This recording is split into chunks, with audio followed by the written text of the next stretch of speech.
Hello and welcome to an in-depth and casual-friendly guide on how to defeat Archmage Xylem in the Closing the Eye scenario for the Havoc Demon Hunter. Before we begin, it's important to note that this scenario is shared amongst several classes, and does not change depending on the class. However, the advice given here is from a Havoc Demon Hunter's perspective.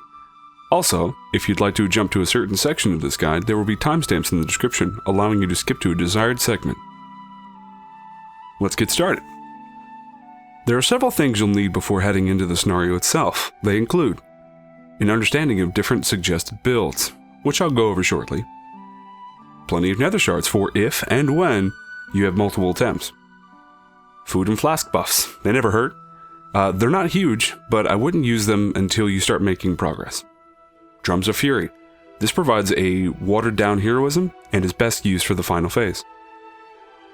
I also recommend several Tome of Tranquil Minds, as I found switching specs at the halfway point to be essential.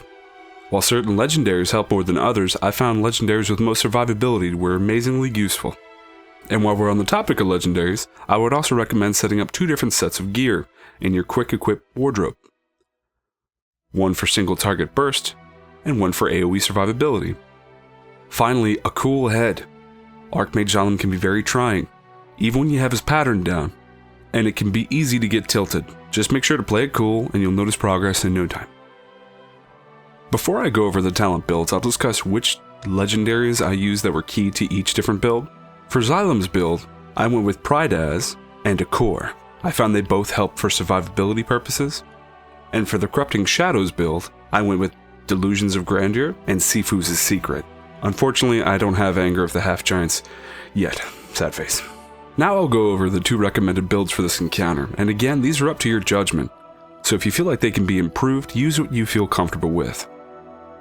The first build is the one you'll be going into the scenario and fighting Xylem with, and is a slight variant on the demonic AoE build. The level 99 talent is Blind Fury for increased Fury generation and Eye Beam duration. Level 100 talent is Demonic Appetite for more Soul Fragment spawns that will heal you in a pinch, and each fragment reduces your Eye Beam cooldown. The level 102 talent is First Blood for single target damage to Xylem. Note that most undergear builds suggest Chaos Cleave for more damage on his Ice Wall, but I found no issues killing most of the ice at eye level 895-ish. Level 104 talent is Soul Rending for healing in Metamorphosis. Level 106 talent is Fell Eruption for an extra interrupt. This can be subbed out for damage if you feel confident in your interrupting abilities. Level 108 talent is Unleashed Power for reduced cooldown and cost of Chaos Nova. Demon Reborn is also good, but realistically you'll only have 2 hard casts of Metamorphosis during the Xylem portion. That being said, it has its clutch save, so that's really up to you. Level 110 talent is Demonic. This is the big obvious choice. Every Eye Beam is a mini metamorphosis, and you'll be healed to full shortly after using Eye Beam if you follow up with an Annihilation or 2. The main struggle of this build is the low single target damage, but its survivability is amazingly strong, making this a safe, if not the safest option to get him down. The second build should be more familiar to most single target Demon Hunters, as we enter the burst phase of the scenario. The level 99 talent is Fellblade.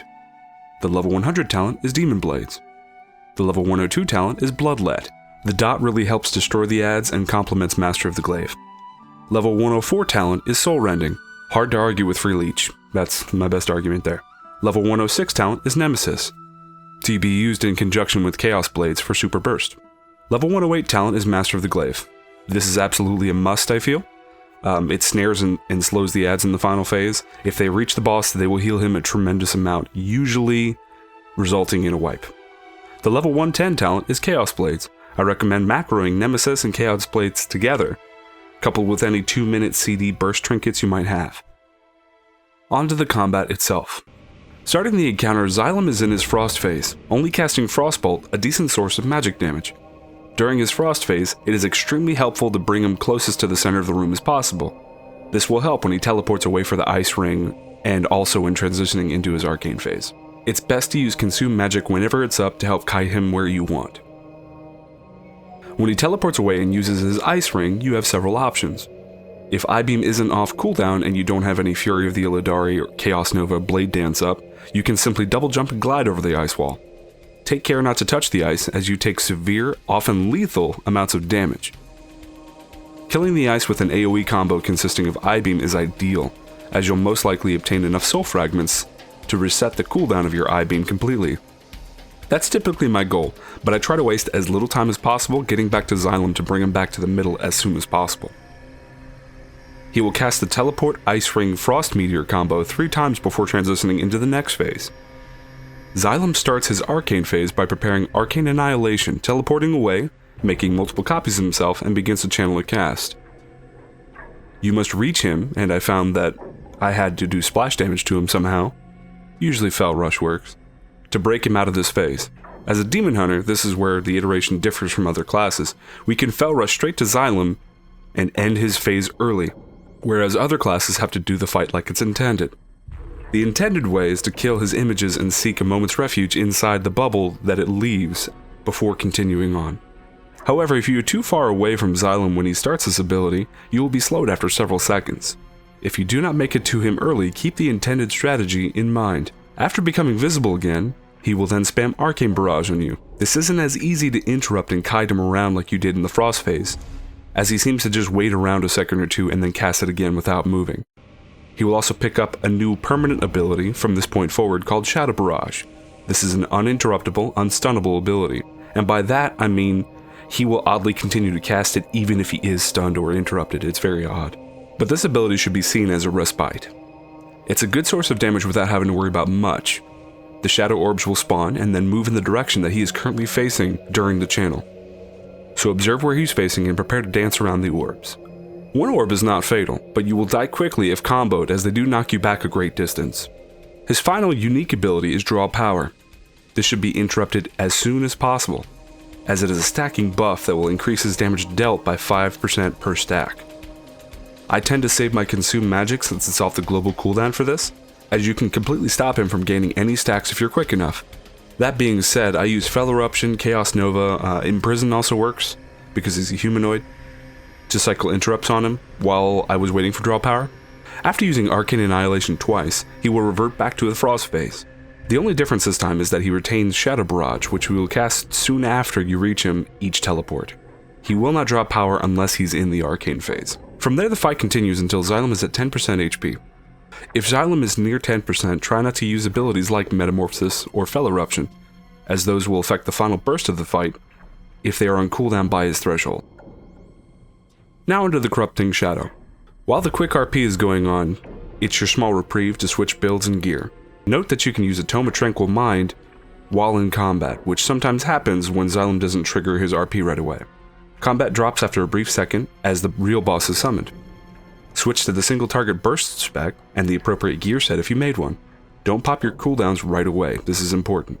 As soon as combat starts, kite the Corrupted Shadow to the closest edge of the room, as he leaves a Defile-esque pool on the ground every few seconds, and this grows. His hitbox can be awkward, but he'll always move closer unless he's channeling Seed of Darkness. So backpedaling works well here, just keep your feet outside of the pool.